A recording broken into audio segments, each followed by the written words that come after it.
Hello guys, welcome again. So हम फिर से मिल गए। कैसे हैं आप सब लोग? तो हम स्टार्ट करने जा रहे हैं drafting of Indian constitution. So let's start.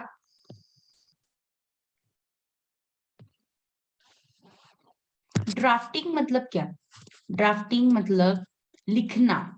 मतलब मैंने आपको पहली वीडियो में बताया था कि हमारा कॉन्स्टिट्यूशन किसने ड्राफ्ट किया था। तो कॉन्स्टिट्यूंट असेंबली ने।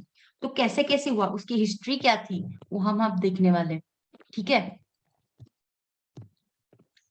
so let's start. The Constitution of India was drafted over a period of 2 years, 11 months and 18 days.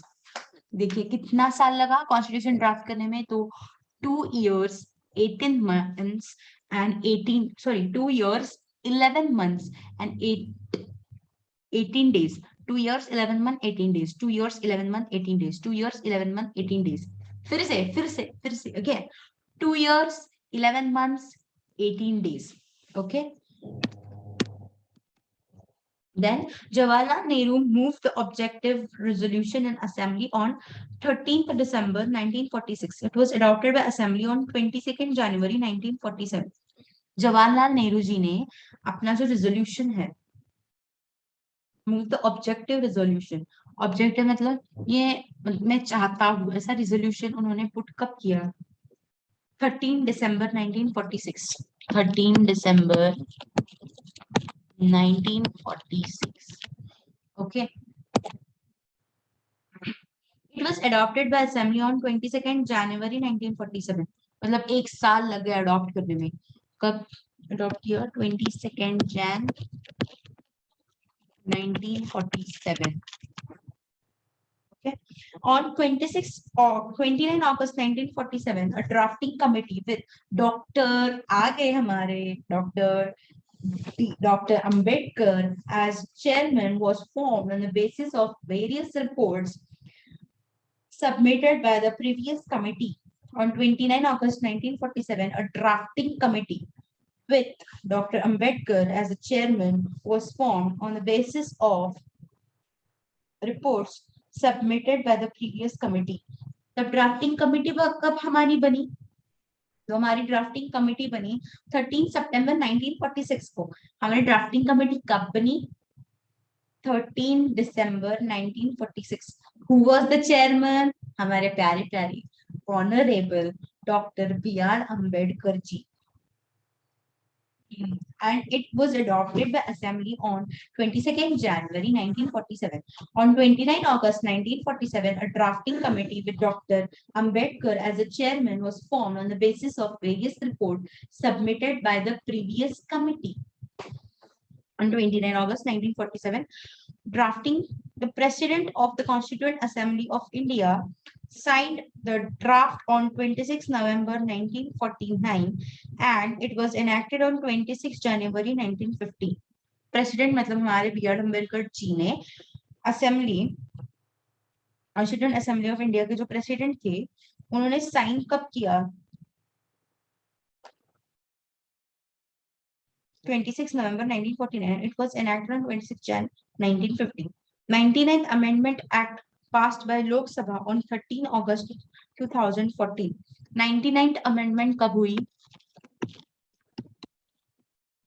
Amendment 99th Amendment हमारी हुई लोकसभा में on 13 अगस्त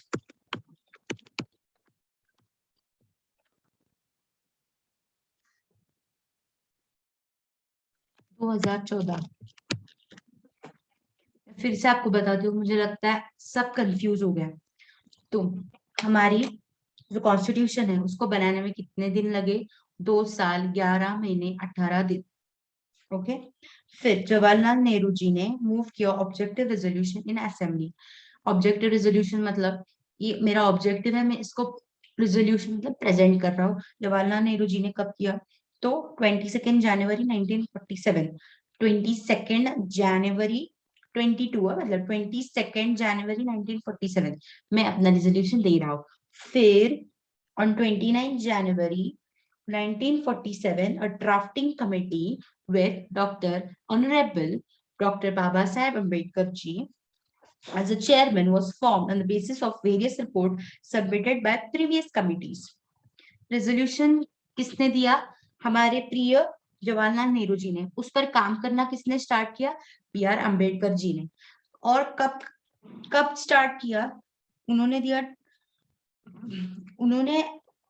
जो अपना रेजोल्यूशन दिया वो 13 दिसंबर को दिया, and it was adopted by assembly on 22 January, and on 29 August 1947 drafting committee with Dr. Ambedkar as a chairman was formed on the basis of various reports submitted by previous committee. Okay, President of Constituent Assembly of India was signed on 26 November 1949. ये तो आप सबको पता है, 26 नवंबर sign कब हुआ? 26 नवंबर 1949। ये मैं बार बार डेट्स आपको बता रही हूँ, फिर से आ रहे हैं, मैं आपको याद करके दे रही हूँ। साइन कब हुआ था? 26 नवंबर 1949। इनैक्ट कब हुआ था? 26 जनवरी 1950। इस पर एमसीक्यूज आ सकते हैं, आपको कंफ्यूज कर सकते हैं, इनैक्टेड डेट और साइन डेट। इनैक्टेड बोले तो हमारी इंडिपेंडेंस की जो तारीख है, और 1950 याद रखना है, 1949 नहीं। और साइन वाली 1949 याद से रखिए, इधर याद रखिए। Okay guys, 99th amendment act pass by Lok Sabha on 13 अगस्त 2014। हमारी 99th अमेंडमेंट कब हुई? 2014 में, जब हमारे प्रिय नरेंद्र मोदी जी, ऑनरेबल नरेंद्र मोदी जी ने 99th अमेंडमेंट कर दी हमारी कॉन्स्टिट्यूशन में, एंड बाय राज्यसभा ऑन 14 अगस्त 2014। 13 अगस्त, 14 अगस्त। ओके, कब? कौन सी वाली? 99th अमेंडमेंट 2014 में हमारे प्रिय नरेंद्र मोदी जी आए, उन्होंने 99th अमेंडमेंट कर दी। कब की? 13 अगस्त, 14 अगस्त। 13 अगस्त में कहा हुई? लोकसभा। राज्यसभा में 14, अगले ही दिन राज्यसभा में हुई। Okay, proposed body of NJAC, National Judicial Appointment Commission, which would have been responsible for appointment and transfer of judges to higher judiciary in India. In collective order on 16th November 2015, the Supreme Court by majority of 4:1 had struck down the NJAC Act 2014, meant to replace 2-decade-old collegium system. Today, there are 12 schedules and 448 articles in the Constitution of India. Amendments have been made to the Constitution time and time again as per needed of our, मतलब जैसे हम बदलते जा रहे हैं तो हमारे constitution भी बदलता जा रहा है, उसमें अमेंडमेंट्स होते जा रहे हैं। समझ रहे इस बात को? हमारे यहाँ अब रिसेंटली हमारे यहाँ 12 आर्टिकल्स और 12 शेड्यूल्स और 448 आर्टिकल्स है। हमारी कॉन्स्टिट्यूशन में कितने शेड्यूल्स और कितने आर्टिकल्स है? 12 schedules, 448 articles. 12 schedules, 448 articles. I'll write it down. 12 schedules, 448 articles. 12 schedules, 448 articles. Okay. Till time 2016, there have been 99 amendments made to the Constitution. 99th amendment तो 2014 में हुई थी, 13 अगस्त, 14 अगस्त। मैंने अभी आपको कहा था। तो 99th अमेंडमेंट कब हुई थी? 13 अगस्त, 14 अगस्त। National Judicial Appointment Commission, which would have been responsible for appointment and transfer of judges to higher judiciary in India. Okay. In the collective order on 16th October 2015, the Supreme Court by majority of 4:1 has struck down the NJAC Act, meant to replace 2-decade-old collegium system. आपको समझ में आ रहा है ना?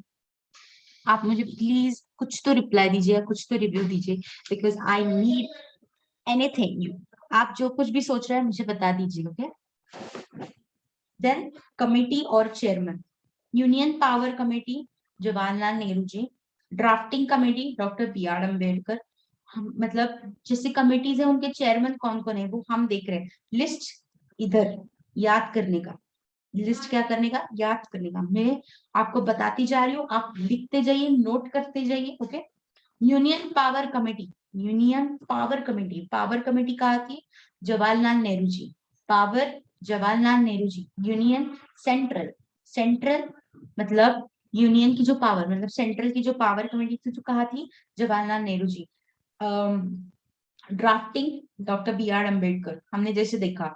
Union constitution committee, कौन सी?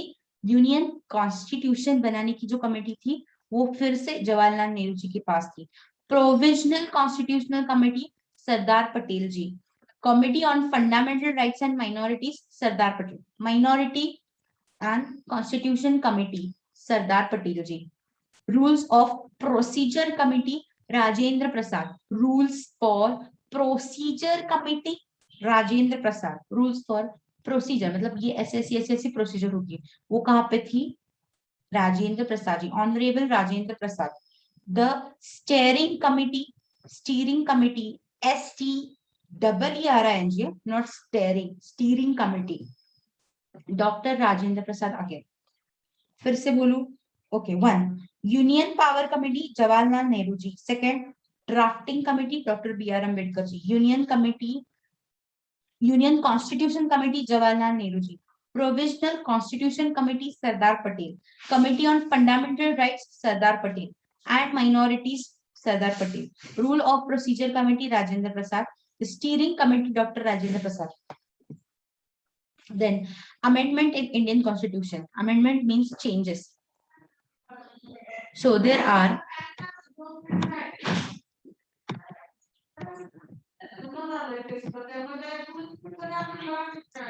Amendment मतलब मैंने अभी आपको बोला कि हमारे कॉन्स्टिट्यूशन में जैसे हम बदलते जा रहे हैं तो वैसे कॉन्स्टिट्यूशन भी बदलना चाहिए, उसको बोलते हैं amendment.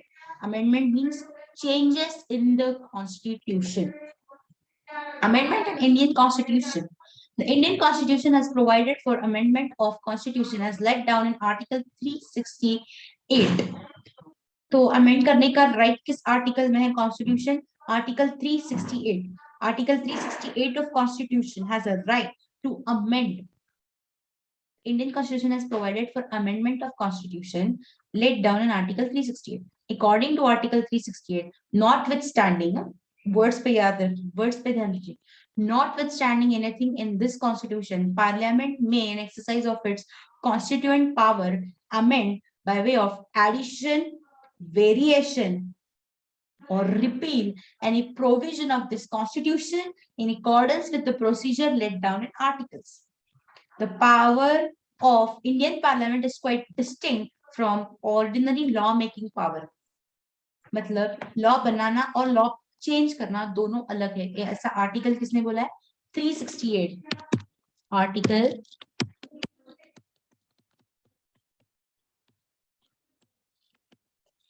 Article 368. According to Article 368, notwithstanding anything contained in Constitution, मतलब ऐसा कुछ भी नहीं लिखा तो कॉन्स्टिट्यूशन क्या बोल रहा है कि हम एक्ट को पहली बात ऐड कर सकते हैं कुछ, तो एडिशन, वेरिएशन मतलब बदलना, रिपील मतलब निकालना। First aid, change, remove. First word add, change, remove. Add करना, चेंज करना, रिमूव करना। लॉ बनाना मतलब क्या होता है? हम एक कुछ तो नया लॉ बनाते हैं। इसमें क्या है? ऑलरेडी लॉ इज एग्जिस्टिंग, तो हमें क्या करना है? उसमें चेंज करना है, या तो पूरी तरह निकाल देना है, या फिर वेरिएशन लाना है, मतलब बदलना है। एग्जिस्टिंग लॉ को वेरिएट करना, ऐड करना या चेंज करना, इसको बोलते हैं article 368 of Indian constitution. Okay, और आर्टिकल मतलब कोई लॉ को बनाना ये अलग बात है। Procedure for amendment of Indian constitution. Amendment, procedure of amendment, change करने के लिए कौन से प्रोसीजर है? First, proposal for amendment are to be introduced in either house of parliament in form of bill. पहले बिल प्रेजेंट करना है both the house of parliament में कि हमें ये चेंजेस लाने हैं। ओके, जैसे जीएसटी लाया तो पहले क्या हुआ? बिल जो था, बिल उसको प्रेजेंट किया था both the houses of parliament, Lok Sabha और राज्यसभा दोनों में पास होना चाहिए। फर्स्ट बिल प्रेजेंट करते हैं। लोकपाल बिल याद होगा 2005 में, Lokpal bill, right to information act हमने पढ़ा था। Okay, second, the amendment bill is then to pass through usual stages, and when passed by one house, the other house will have to pass the bill in same procedure. मतलब लोकसभा ने जैसे पास किया राज्यसभा ने भी वैसे ही पास करना है. An amendment bill requires rectification by the legislature of one half of state in certain specific cases. जब अमेंडमेंट बिल होता है तब rectification bill require rectification by legislatures of one half of the state in certain specific cases. कुछ cases में legislature को one of states का लगता है. कुछ सर्टन केसेस है जिसमें वोट जो है वो वन हाफ लगता है. अमेंडमेंट बिल रिक्वायर्स रेक्टिफिकेशन, मतलब अमेंडमेंट बिल को रेक्टिफिकेशन करना है by legislature of one half of the states in certain specific cases. अगर कुछ रेक्टिफाई करना है तो कितना लगेगा? वन हाफ वोट लगेगा स्पेसिफिक केसेस में. वन हाफ वोट किस में लगेगा? स्पेसिफिक केसेस में. तो उसने दिया है स्पेसिफिक केसेस में जहां पर वन हाफ वोट लगता है स्टेट्स का. तो first article 54 55 which deals with procedure of presidential election, Article 73 and 162 which deal with extent of executive powers of union and the state. पहली बार तो किस किस चीजों में वन हाफ वोट लगेगा स्टेट्स का? पहली बार procedure for presidential election. Second, extent of executive power of union and state. Third, which deals with union judiciary power. Fourth, which deals with high courts of state. Fifth, which deals with high courts of union territories. Then any of the list in seventh schedule, that is legislative list, then which makes provision of constitutional amendment. अगर इन सब list में जो मैंने आपको अभी बताया, आप पीछे करके देख सकते हो, वापस फिर से देखिए, एनालाइज कीजिए. अगर इन सब में आपको चेंजेस मतलब रिपील करना है, ऐड करना है या डिलीट करना है कुछ, तो आपको वन हाफ वोट लगेगा स्टेट्स का. कितना लगेगा? One half vote. An amendment bill relating to any of the above category referred to state legislature are ratified by simple majority of each house of state legislature will have to be assented by the state governors. Governors का कितना? Simple majority. Simple majority. The bill then comes to its last stage, namely presidential assent. दोनों house का अब काम हो गया, दोनों ने assent दे दिया. अब लास्ट आता है हमारे प्यारे प्यारे प्रेसिडेंट जी. अब उनकी असेंट मतलब उनकी सिग्नेचर लगेगी कोई भी एक्ट को अमेंड करने के लिए. The bill then comes to its last stage, namely presidential assent. It is only a formal affair. The president shall give his assent to all such bill which, with the assent of the president, the constitution shall stand amended. Constitution में amendment होंगे.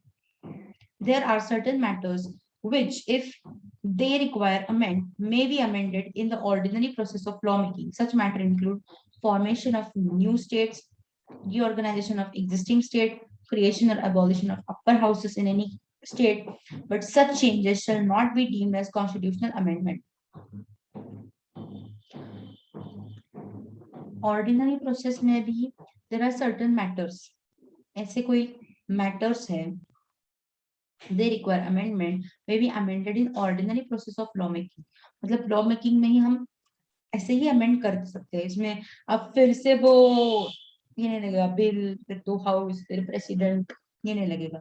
तो वो कौन से such matter include formation of new state, reorganization of existing state, creating or abolition of upper houses in any state, but such changes shall not be deemed as constitutional amendment. इनको constitutional amendment नहीं बोलते.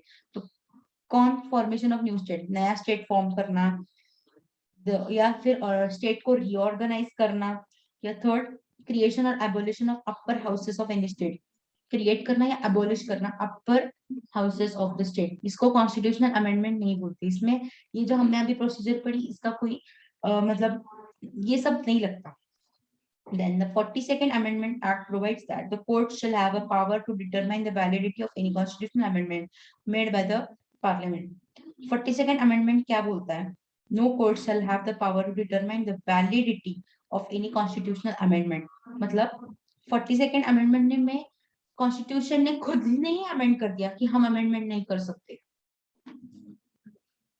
Court shell, no court मतलब court के पास कौन से भी power नहीं है वैलिडिटी डिटरमाइन करना कॉन्स्टिट्यूशनल अमेंडमेंट।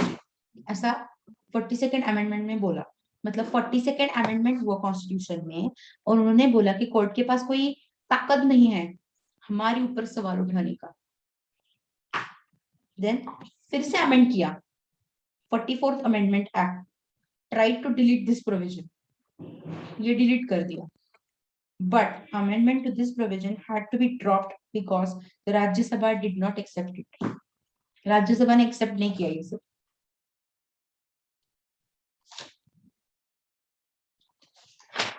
फिर आता है फीचर्स ऑफ इंडियन कॉन्स्टिट्यूशन, फिर से मैं अगली वीडियो में डालूंगी, ठीक है।